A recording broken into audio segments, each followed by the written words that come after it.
Yeah, I want to take shots. You stop the bitch. Fuck it, man.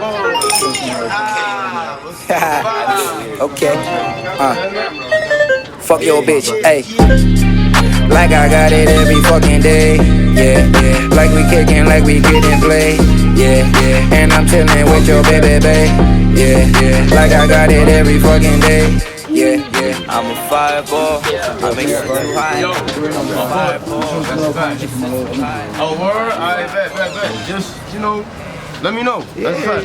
Definitely come through. There's gonna be a lot of beautiful shit coming. Nah, yeah, that's a fact. That's a fact. You already know. Just hit me.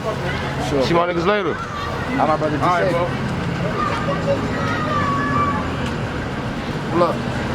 But I really got the vision. Straight hands up like a nigga busy pitching. God on my love, but y'all busy fucking wishing. Niggas like me, so I got some money twisted. So I'm always in the kitchen, been raw with these verses, so I'm always be edition. I'm on a mission, the boy they do this, and I'm pissed off the gas. Niggas don't listen. I'm a fireball, I make shit too hot. I'm a fireball, I make shit too hot. I is fireball, losers out the game. You a fireball, yes a fireball. I make shit too hot. Fuck a drop top, make out the game. Fuck a drop top, players out the game. I'm a fireball, I make shit too hot. Yes a fireball, I make shit too hot. Fuck a drop top, make out the game. Fuck a drop top. Players out the game, I'm a fireball, I make shit too high. Green, orange, like you can pattern on the orange. Like I'll walk the dog down and then I'll. Okay, so maybe I'll look at this. Yeah. Well, thank you. Sorry.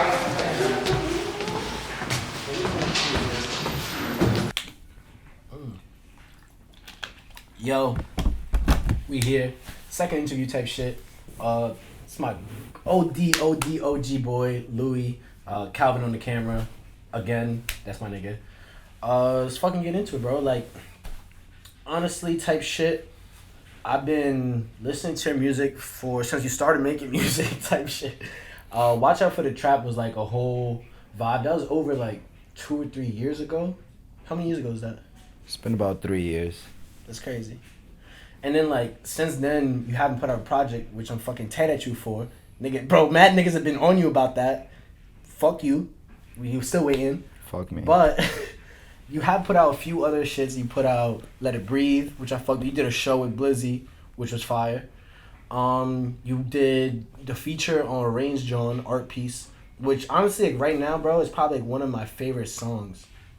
Because it really has a vibe that I can't get from any other song. Like, you know when you just get like a feeling, like a craving for a certain thing that it just can't be met from anything else. Like, that's how I feel about Art Piece. It's a different vibe from any other song that's come out lately. It really reminds me of some Kid Cudi shit. Yeah. It's funny because we were in the Bronx and I walked into that session in the rain. Good friend of mine, he was just like, yo, I haven't seen you in the longest. You haven't dropped anything. Where you been? You still making music? And I was like, yeah, of course. But like, I've just been, dealing with my own demons and whatnot, just trying to figure out myself.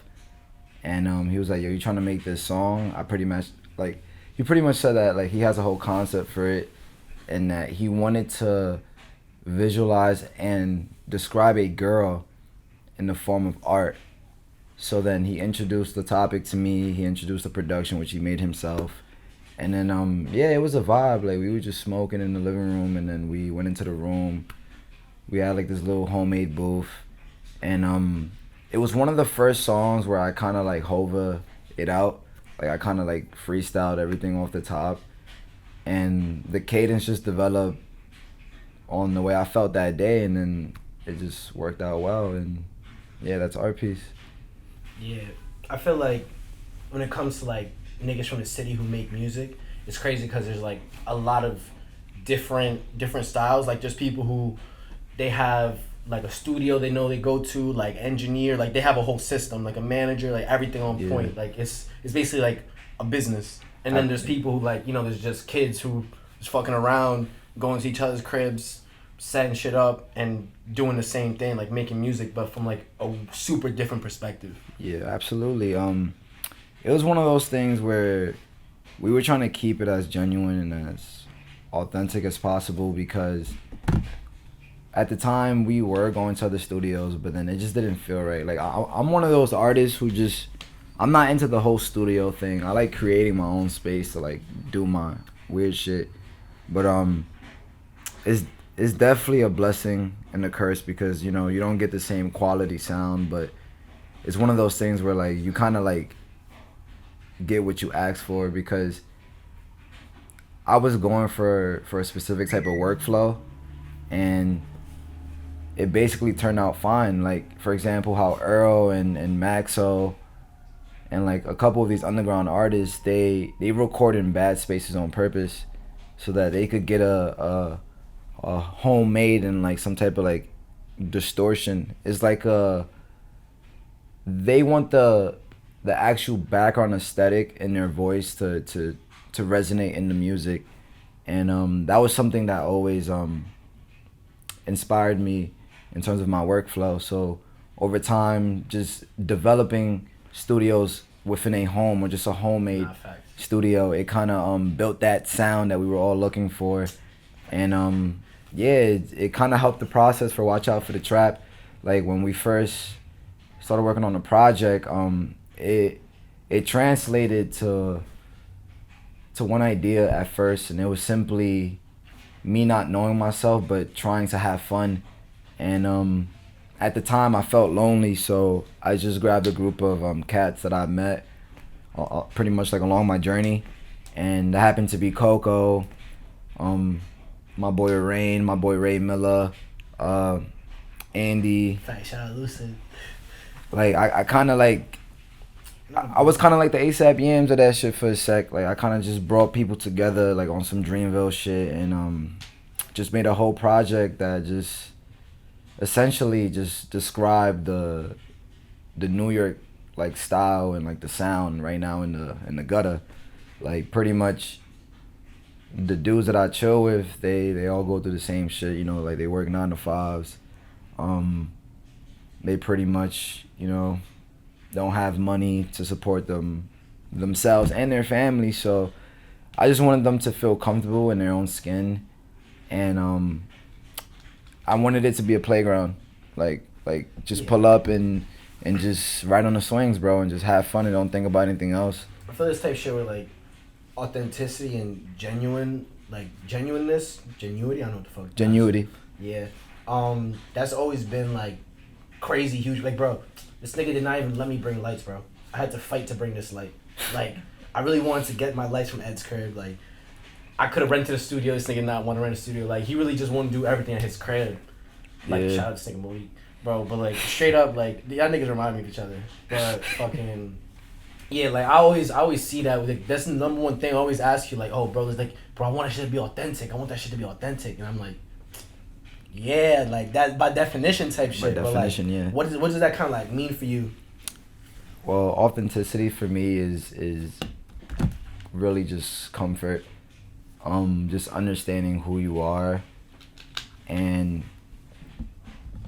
also being aware of the fact that everything that is not polished has some type of beauty in it.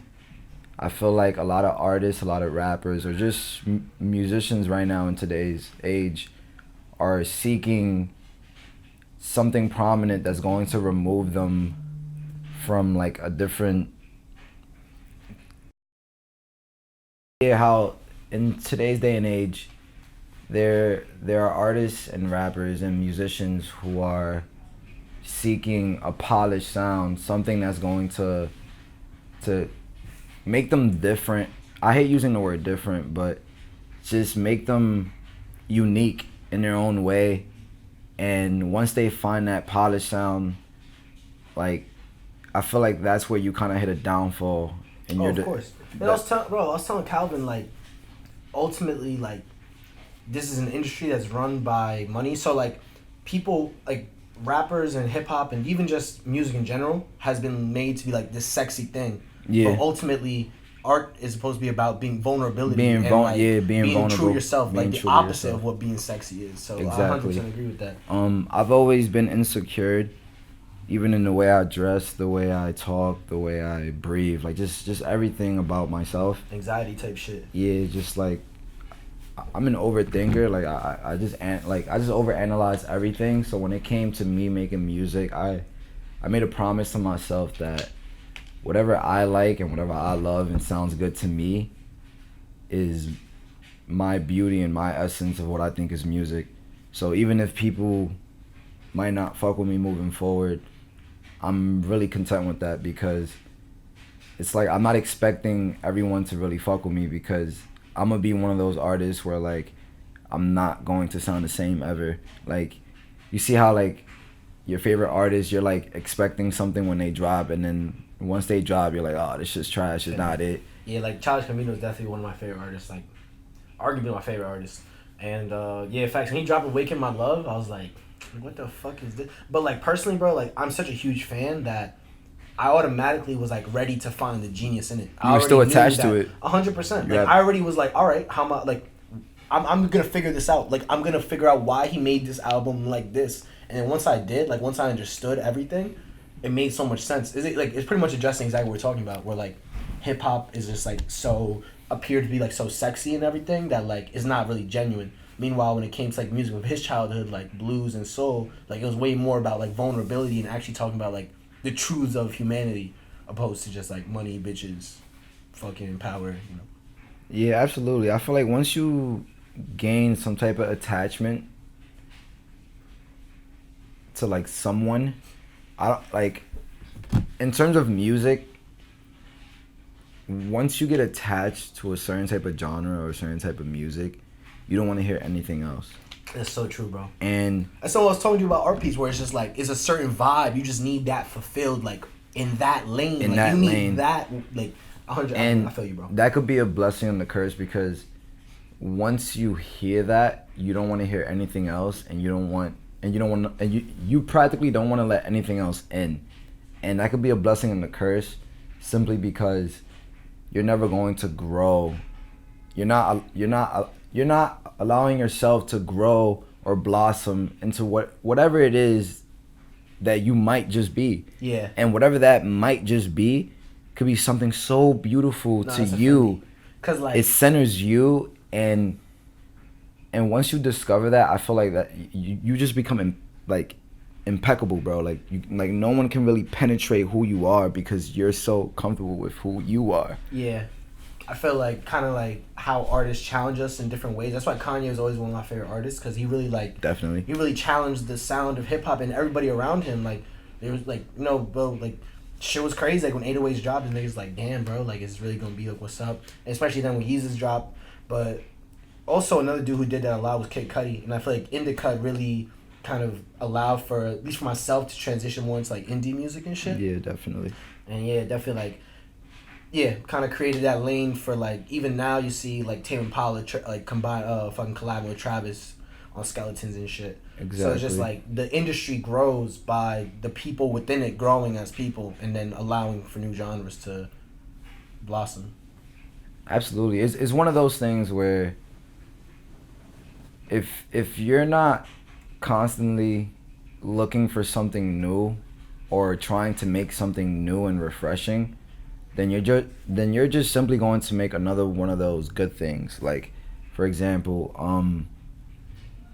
the song For a While, the demo that I made, that was me allowing myself to like discover something new within me, because I like every day I wake up and experience and then go to bed, and I sort of see like I kind of envision things that I see myself doing, but in reality I'm not doing. Yeah. And that is what we call a dream. Therefore, I like making my music in that same practice, like that same exact practice. And if I'm not making something that's like refreshing or new, then I don't like it. Like I feel like I can't make another song like Rich, because it's gonna sound exactly like Rich or possibly better, but it's not gonna be new. Like I'm just making another one of those good, like great things. You know what I'm saying? It's crazy because like, and that's part of like being a human, is having like multiple sides to yourself. Because yes. like for myself, bro. Like I'm already saying rich in my head. All my niggas just Want to be rich. All my niggas just want to be rich. And like I fuck with that song heavy because also I envision like all my friends like Brandon, Andy, all these niggas just like straight up in the background like dancing and having fun ass time. But it's like then I'm also curious. Like you said, you about to drop in February. Like what is the new shit that you working on? Like what's the vibe you trying to go for and shit? In February, I'm introducing myself as Luphoriccc because when I first dropped Watch Out for the Trap, I was still carrying my moniker Lewy, and that was just my name, simply my first name, but the pronunciation of my first name. And it was very concrete, and it made it hard for people to find me and find the context of my music. So transitioning to Luphoriccc, I haven't dropped anything under the moniker yet. I just like went into the transition of like marketing myself through Watch Out for the Trap as Luphoriccc, but I haven't gave y'all what Luphoriccc is yet. So that being said, in February, on Valentine's Day, yes, on Valentine's Day, the 14th, I will be dropping the 14th. I'm dropping a track called... He actually dropping, yo. Yeah. This is unheard of. Yes. This nigga's actually dropping. I'm finally ready to push. Out of the hiatus. Yeah, I'm finally out of the hiatus. I'm ready to push a new and endangered species. It's mental warfare out there, boys. Known as Luphoriccc. And I'm dropping a track, a single. That's all you guys are getting for now. And it's called However. And it's introducing the sound and also the mental space of who I am. The song is about family and unity. Being aware of who around you is influencing you, also nurturing you. I feel like you have to make sure whoever's around you is what's helping you progress into the person you want to be. A lot of experiences that happen day by day, we run into different types of people, and it's cool because you get to socialize and see different characters and actually understand like the world. But it's also very dangerous because there's a lot of negativity, and man, like I've been very, very spiritual with myself lately. Like today earlier I was meditating, and sometimes you just have to like make sure that whoever is around you is doing good for you, because human beings really suck, bro. Like people are entitled to their own agenda, and if you're not aware of what their agenda is, then you're going to be in turmoil for the rest of that period, because you want to love everyone and you want to spread love, but not everyone deserves your love. So what I'm really saying is that just make sure whoever is around you is meant to be there for you, and they're also trying to benefit for themselves. Like you want to grow with the people that you love. You don't want anyone to be better or less than you. You want everybody to be at their peak. So I was talking kind of like about my own personal situation, and not like basically the end comment was like, I don't know where these niggas grew up, bro. Like who raised these people? Like crazy shit. And then you was like, oh, bro, I know exactly what you're talking about. And I was like, did this nigga really know what I'm talking about? But it's like now I'm like, this nigga knows what I'm talking about, bro. Because really it is draining. Like especially like it depends how sensitive you are. Like yes. I'm a very sensitive person. Like I can pick up on a lot of things that like even if my conscious isn't aware of it, like it will become aware of it later on, maybe in my dream, whatever. But if you're a sensitive person, like having people around you, like it could be draining. It's depending on their energy. Like if they're like there's certain things that you know are going unsaid, just like things that you pick up on, that can really drain your energy if you're a sensitive person. And I think just being aware of that is like very, very important, especially if you're trying to be creative. The very first 6 lines of However, it brings you in to let you know that I'm not perfect. Like I'm not the person who I was 5 years ago when I first started making music. And it's going to resonate with a lot of people simply because the sonic sound of it is very raw and very dark. And it starts off with a conversation with me and my father. Our relationship is very skewed. Like we don't talk much, but when we do, we kind of like bump heads and we kind of laugh. Where's your father right now? He's in his room. But I can say he right there. he's right there.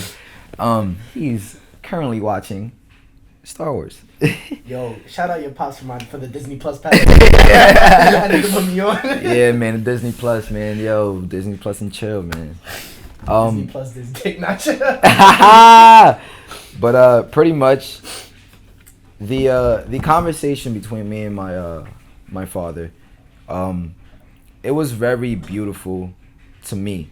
I know when people hear, they're gonna be very confused because the conversation, or like the skit, metaphorically speaking, the skit that it starts with, is in the middle of the conversation. So people are gonna be very confused when it first starts off, but that's okay because I want confusion to be there. So when the song actually hits and it drops after the skit, it's going to like pretty much show the people that like I'm normal, I'm human. It's okay to, fuck up. It's okay to not be perfect. It's okay to not be polished. And essentially, it's okay to be Luphoriccc. Like, it's just who I am simply, and I don't think anything is going to change that. But the first couple lines pretty much starts as, we were sipping Henny screaming fuck the culture, and life is just a game and then we pass controllers. I don't think these niggas want to see me grow up. That couple lines right there within that cadence is pretty much describing the culture that we live in today. How everyone is trying to have fun, get money, live this lavish lifestyle. But the way that it's being portrayed within the cadence of my voice, you hear how vulnerable I am. You hear how like the pain is very like normal, practically. Like I'm bringing the pain into the platform, and I'm showing to people that like you have to show these emotions, because if you're not showing them, then you're really not being the best version of yourself. Like, you want people to see each side of you. Yeah. It's like when you take a selfie and you take it from different angles, you only choose one angle to post it, you know what I'm saying? Yeah. But there's other angles that's also beautiful and you're just not aware about it yet. But over time, you go back to it as a memory and you're like, wow, this angle was actually pretty nice. I wish I would have brought this to the forefront. But again, it's growth. You just have to know who you are at the moment, and you have to know what your intuition is and what you're actually feeling to bring that to the forefront, so you can show it to the audience and to the people that you want them, to the people that you want specifically to hear about yourself. But yeah, man, I can't wait to definitely drop that track. I'm also gonna do a visual for it. It's gonna be my first music video. It's gonna be a very interesting film. It's gonna be very cinematic, on some black and white, very vinyl-y. I just want to show the different sides of like hip hop and also jazz. Just showing my roots. Really showing like the music that I grew up listening to, and like the production is very like bass heavy and like. You produced it? Yes, me and my boy Fredo. He goes by I Like to Stay You. You could definitely follow him on IG. It's I like the number 2 stay you. Letter U. He's a very emotional person. But he's so beautiful, because whenever we come together, it's like he's the base to my statue. Like he understands that there's a certain image and there's a certain type of sound that I'm going for, and he always 100% of the time make sure that the foundation and the bed for the beat is exactly the way it should be before I progress. And I just love the kid. Like he taught me how to see different tones in my voice, how to rap in different cadences, how to sing in different cadences. And he just taught me the art of production.